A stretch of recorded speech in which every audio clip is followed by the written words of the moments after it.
विद्यापीठ के पवित्र स्थल से मेरा सबको नमन. I will try to what the honors has given to me.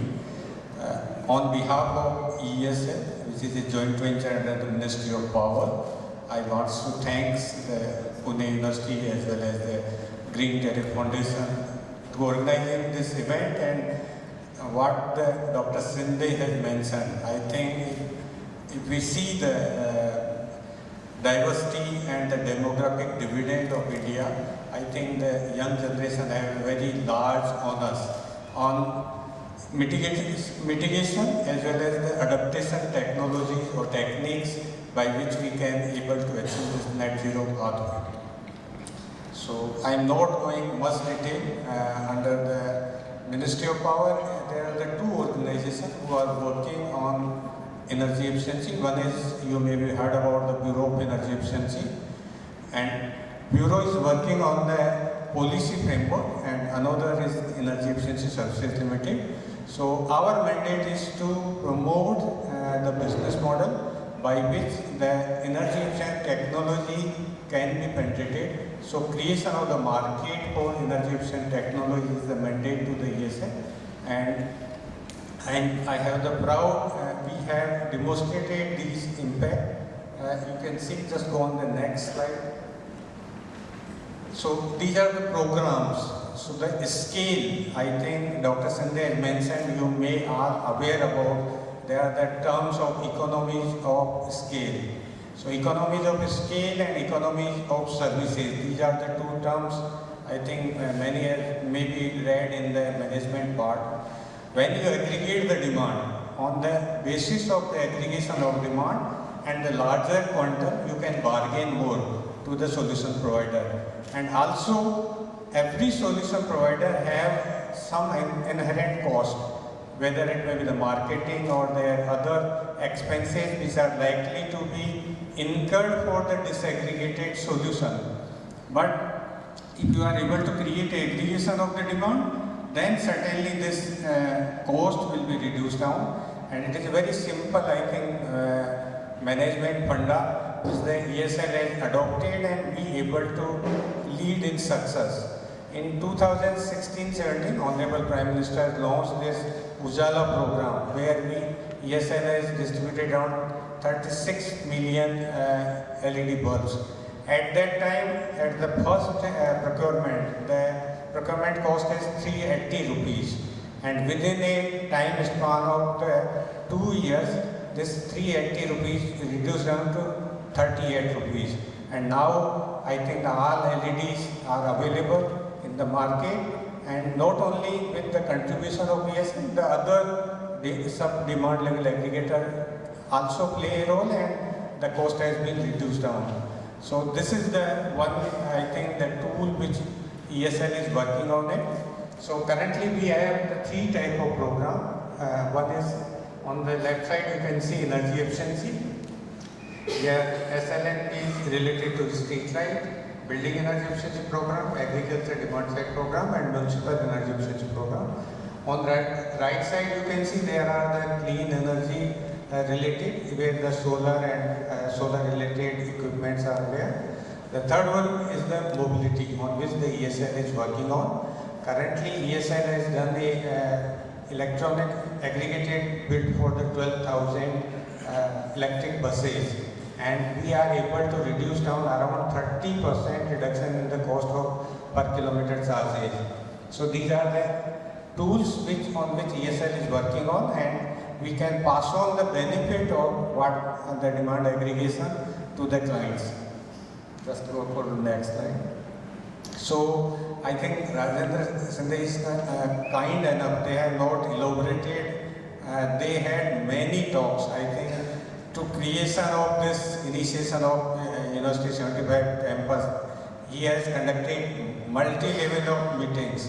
Whenever he went to Delhi, I think he very kind enough asked me, we sit together, discuss many things, how this can be happen. So he is very, I think, passionate about this initiative, and certainly it is a very happy moment that we are launching this national movement today in this Vidyapeeth. So the program is I think one gentleman, how we are going to achieve these implementations. So first part of the implementation or taking the net zero is the assessment of what your current inventory you have. So current inventory assessment you do, maybe the mapping of your current inventory, mapping of your energy efficiency opportunities, and mapping of your clean energy, I think the opportunities which can be integrated to achieve the net zero targets. The second step, on the basis of the opportunity assessment, you can see what are the programs where the university and the clients can be get benefited. So Government of India and many organizations have some sort of the, I think, supports and services. If you are able to leverage those support and services, then you can able to reduce down your cost and the expenses on the retrofitting part. And the last one is on the basis of this smart, I think the intelligent dashboard, you can able to monitor. So many things without any retrofitting, on the basis of the change in the operation practices, you can also reduce down the cost. Just go for the next. This is the indicative, I think, the representation, what the energy consumption in any university or any building per se exists. So you can see around 50% is under the cooling, including the fans.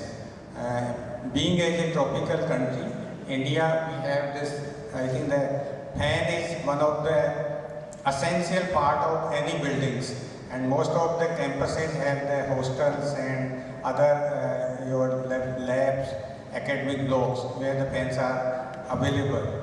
I can see here the fans, it is a very, I think, old fan. If you just go for the assessment of this fan, its wattage may be around 20 watt per individual fan, and if it operates in the institution, it may not be, but in the hostel, the operation of such type of fans may be the 12 hours or more than 12 hours. Currently, on the basis of the innovation and the technology advancement, the 28 watt fans are available. So about 1/10 of your consumption you can able to reduce down just by replacing the existing fan with the new fans. ESL is in the process. Currently we have done the procurement, and we are mandated for procure about 10 lakhs ceiling fans. So in the next 1 year, this 10 lakhs ceiling fans are likely to be deployed in the building as well as the residential sector. So we may be able to pass on the benefit of this demand aggregation and the cost reduction to the clients. You can also see the lighting is also one of the substantial component in the institution and the buildings, and most of LED lights are now available and they have been already been changed. So I don't see there may be large opportunity for the LED lighting, but the automation and controls, on the basis of controls you can further reduce down the cost. The other your equipment, the computer and the other peripherals, if you have the old peripheral or this photocopier machine and others, if you can able to replace with a certain time phase, because the most of the advanced technology have the lesser consumptions, and certainly you can get the advantage of that part. You can also see in the bottom slides, it is a very, I think, unique slides, and it will provide the two indicators. What the potential of this CO2 is available. So in the industry, it is the largest one. For the investments to achieve the targets, the largest investment is likely to be occur in the industrial sector. The second and the third, you may assume the transport and the commercial and the domestic. If we combine the commercial and the domestic, which are likely to be present in the each campuses, so certainly it have the considerable amount. Second, in order to reduce down the CO2, what may be the investment requirement?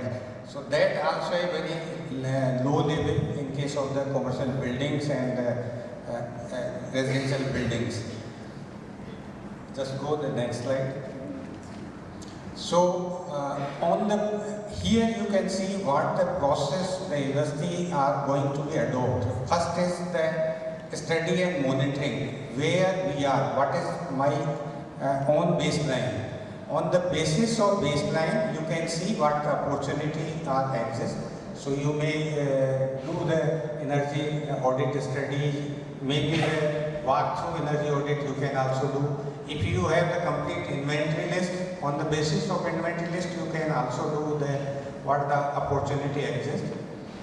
The second is the retrofitting options. So in the retrofitting options, as already narrated, air conditioning is the major one. So currently ESL have some program and the other programs we can design on the basis of the demand of aggregation and what the opportunity exists.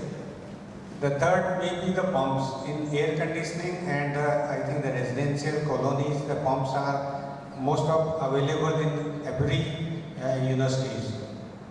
In last one, I have visited KGMU, you may be heard about the King George Memorial University. It is at Lucknow. They have the yearly the billing around 34 crores. So it is a very huge, and they have requested ESL to see what the opportunity can be exist and what can be able to reduce down the cost. So this is the one example I am just narrating. There are many universities where these exemplary implementation programs can be devised out and can be implemented. We have done also the Malviya National Institute of Technology.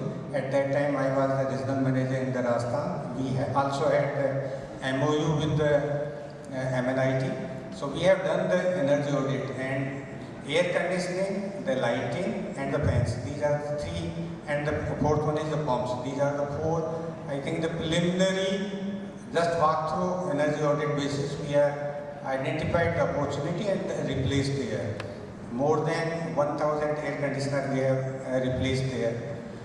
Not only that, we also provided the solution in other industries also. So BHU in the we have provided support, and other universities our state team has provided.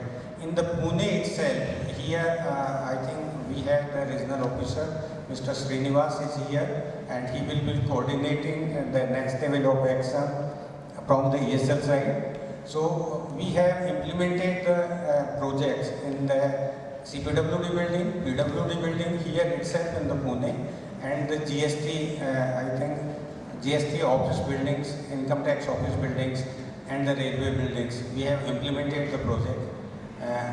Our teammates can able to provide the detail of these, and very simple intervention, the lighting, and the air conditioners and the fans. These are the three. If we go achieve the net zero path, we can then go further where the optimization and the automation, which can further reduce down the cost, can be implemented. So I am just giving just example. You can see that with the use of the best practices or the guidelines on which the Dr. Sandhya has mentioned, you can able to reduce down without any investment your energy consumption. And it is only a just training program or the maybe a formation of the group, and that group will interact with the different departments and they can just explain how or what best practices needs to be incorporated during the operation of various equipments. The second portion is the energy efficiency, which is the very essential to achieve the net zero path. So on the basis of energy efficiency, you can reduce down around 30 to 40% your consumption. Bureau of Energy Efficiency and the IGBC, they are working on the kilowatt hour per square feet or per square meter basis in the indices. So on those indices, if you are able to map your baseline indices, what the kilowatt hour per square meter current operations, And if you implement the integrated the energy efficiency programs, so after the implementation you can also see what are the reduction in your KPIs. On that basis you can see what is going to be likely to be impact. And Bureau of Energy Efficiency have these I think mappings for the air conditioned building, non-air conditioned building, the office building, the different type of buildings KPIs they have, and you can also see where your buildings currently exist on your baseline basis. The third part is the integration of renewables. Without renewable, you cannot be achieve the net zero path. So renewable will provide in the two modality. One may be your on-site you can place, and if you are not able to place on the on-site, then you can place the renewable, or you can get the services where the off-site renewables can be installed. The energy consumption you can be compensated at your level. So many corporate organizations, if they don't have the space, they are utilizing the another space and getting the renewable energy from the existing feeders from the DISCOMs. So this is the simplified method. On this basis, you can identify what are the opportunity exist. Just go for the next slide. I think one slide I have. So these are some of the examples which the ESL already done. We have implemented this building energy efficiency program in around 7,000 railway stations and their railway buildings. We also have implemented more than 2,000 in state PWD building of the Maharashtra, around 400 CPWD buildings, 63 airport. So in the similar manner, we can see that if we able to aggregate this 75 university demand, so certainly every university will also get the benefit of economy of scale, and we pass on the aggregation benefit to the individual university. Just go for the next slide. We also have the air conditioning related program. I think highlighting, once we identify the buildings on the basis of their requirement, then one may be the split air conditioning which are available, and currently there are 6 or 7 companies who are providing the star rating program. So depending upon the applications, you can able to use the 3-star or 5-star air conditioner.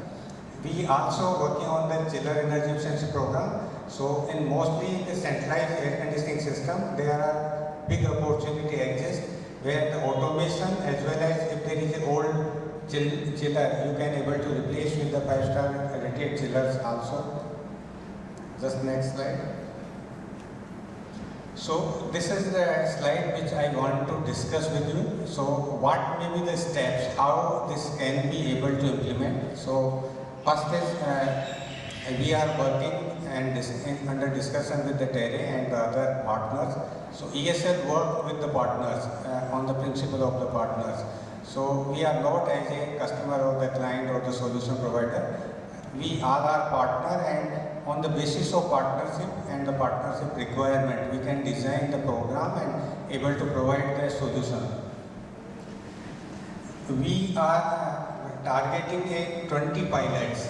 So if we see what will be the total investment in the individual campus or university, on the right side you can see around 5 crore investment. If there is a electricity bill of around 10 crore or 12 crore per year is exists. So then investment size may be, and I have divided this investment size in the 3 parts. One is the energy efficiency part, another is the solar, and third one is the mobility part. So depending upon the requirement, the figures can be varied. So on the basis of this identification of the 20 pilots, there may be the investment requirement of the 100 crores. So currently there are 3 or 4 models exist on which this financing can be happen. One is Bureau of Energy Efficiency has developed a facilitation center where they have developed a Aditi platform. It is an online platform, and any building owner or the industrial clients can raise a funding requirement. They also have 22 banks, the private and as well as the national banks are there. So whatever the queries raised by the individual client, it will pass on to the 22. 22 will provide the offers, and on the basis of these, I think the diversified offers, the client can select which is more beneficial or more in line with their own requirements. So this is the one instrument which I have already discussed with the Bureau of Energy Efficiency and the team who are working with the Aditi platform. I am also the technical committee member of that program. So we can breeze out this as a simple existing tool under this one. Second, we also have one partial risk sharing facility program. It is the World Bank program, and ESL and SIDBI are partner in that program. So SIDBI have around 30 financial institutions. So they will provide financing to the ESCOs or the MSME clients. So here I had seen around 10 ESCOs belongs to Pune city itself. There is a list of around 144 ESCOs on the B website, and 10 ESCOs are resided at Pune city itself. So we can maybe frame some framework where these ESCOs can provide a support and ESCOs get the financing. So the implementation will be done by the technical solution provider, whether maybe the ESL or the ESCO or other solution providers, and the repayment will be taken care to the banks by the ESCOs. So this may be the another order. Third, ESL is working, so we are creating an online platform where various, I think the solutions are available, likely to be available online. And we are also working with the IFC and other financial institutions. So those financial institutions are likely to be create a revolving fund. So that revolving fund can also be provided support for financing. So these are the three instruments we can able to do. If we can also see if the university wants to participate, they can also be as a partner, maybe provide 1 crore or 2 crore as a funding arrangement, and that fund can be availed to the university itself, or the component of the funds which the university are providing. So that can be blended in the interest rate of the financial institution. So the reduced rate can be passed on to the other universities. So these are some of the models I have just narrated. We are working on it. The two models are currently operating. I am a partner in the technical committee of the both PRSF as well as this one Aditi platform. So we can use these existing two platforms, and we can also able to create the another. In the similar manner, for the requirement of the MSME, we have partnered with the SIDBI. So SIDBI and ESL are creating a revolving fund. So ESL will provide the technical support and the aggregation demand and the pipeline to the SIDBI. SIDBI will do the due diligence of the financial part. So these are the, I think I just give the indicative models on which we can work on. So I think this is my last slide. Anything else? This is I think what may be the pathway. I am just proposing, it is open and we can see how these are going to be. So I am proposing a pilot of the 20 universities comprising of around requirement of 100 crore investment. On the basis of this pilot, we can see the larger numbers, and also the learning of the pilots can be inbuilt. So these are some indicative timeline I am putting here, and we can see if there is some course correction or some interaction is required. So we are quite open to, flexible to amend this one also. Just one slide over here. These are the outputs, because if you are creating or opening out this some sort of the program, what may be the output and outcomes of these initiatives. So one may be what Dr. Sindhe has mentioned, that you can see what the existing baseline of your carbon footprint, and on the basis of retrofit, what may be likely to be carbon footprint of your institution. That can be one of the outcome. Another maybe there may be some tools and some guidelines will also be occur on the basis of these 20 university demonstration page. Also, we can see if there is a course correction in the business model or approach, so that we can also. I think today we also seeing here that there are some other schemes of the MNRE are available for the solar and renewable energy part that can also be integrated in this solution itself. And the most important is the training and the capacity building, where I think universities have enough resource, manpower, they can play a role, and they can also provide support to ESL, Tele Foundation and the other organizations. So this last part is, I think, where we can take the services of the universities for our programs. So this is from ESL side. Thank you.